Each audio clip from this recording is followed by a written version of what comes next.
కేసీఆర్ కుటుంబంలోని కలహాలను మాజీ మంత్రి హరీష్ రావు సరిగా అర్థం చేసుకోలేక ఆయనకు తోచినట్లుగా మాట్లాడుతున్నారని ప్రభుత్వ విప్ ఆది శ్రీనివాస్ విమర్శించారు. వేములవాడ గోశాలలో కోడెల మరణంపై మాట్లాడే నైతిక అర్హత హరీష్ రావుకి లేదని ఆది శ్రీనివాస్ ఎద్దేవా చేశారు.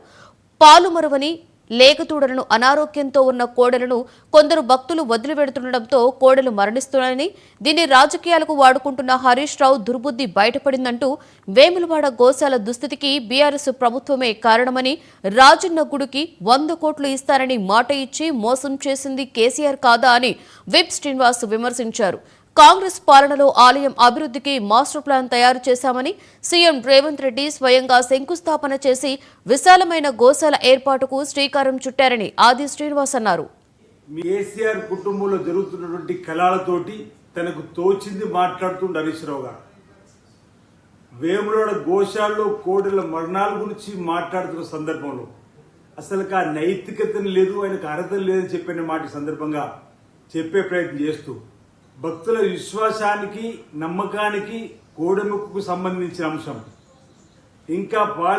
పాలు మరువని కోడెలు ఇస్తున్న సందర్భంలో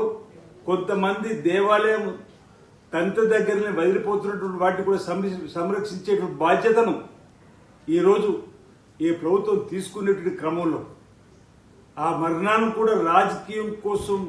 మాట్లాడేటువంటి దుర్బుద్ధున్నటువంటి హరీష్ రావు గారి మాటలు ఏమనాలో, అసలు ఈ గోశాల దుస్థితికి మీరు కాదా కారణమని అంటున్నా. ఆనాడు రాజన్నను దర్శించుకొని ఏటా 100 కోట్లతో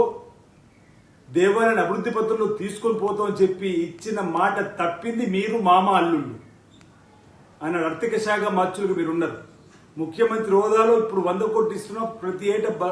100 కోట్లు బడ్జెట్లో పెడతా అన్నప్పుడు మామ మనిషినా అల్లుడిగా ఆర్థిక శాఖ మంత్రిలో 100 కోట్లు గిట్ట ప్రతి ఏటా పెట్టుంటే గోశాల కూడా ఇప్పటికే నిర్మాణం పూర్తయి ఉంది కదా. మీ మామ అల్లుళ్ళు మోసగాళ్ళకే మోసగాళ్ళు లాగా మీరు ఈరోజు రాజన్న ఆలయానికి అనాపైసి ఇవ్వని మీరైతే, ఈరోజు మా ముఖ్యమంత్రి రేవంత్ రెడ్డి గారు వచ్చినాక అసలు మీ ఐఎంలో మాస్టర్ ప్లాన్ కూడా ఆమోదం పొందించలేరు. ఈరోజు మేము వచ్చిన తర్వాత మాస్టర్ ప్లాన్ తీసుకొని శృంగేరి పీఠానికి 4 మార్లు వెళ్ళి గౌరవ ముఖ్యమంత్రి రేవంత్ రెడ్డి గారు వచ్చి ఫౌండేషన్ స్టోన్ వేసి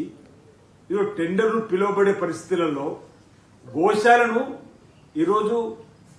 తెలంగాణలోని రంగారెడ్డి జిల్లాలోని మోయినాబాద్ దగ్గరే ఎనకపల్లి దగ్గర ఓ గోశాలను నిర్మాణం చేయడం కోసం మా ముఖ్యమంత్రి గారు చేసేటువంటి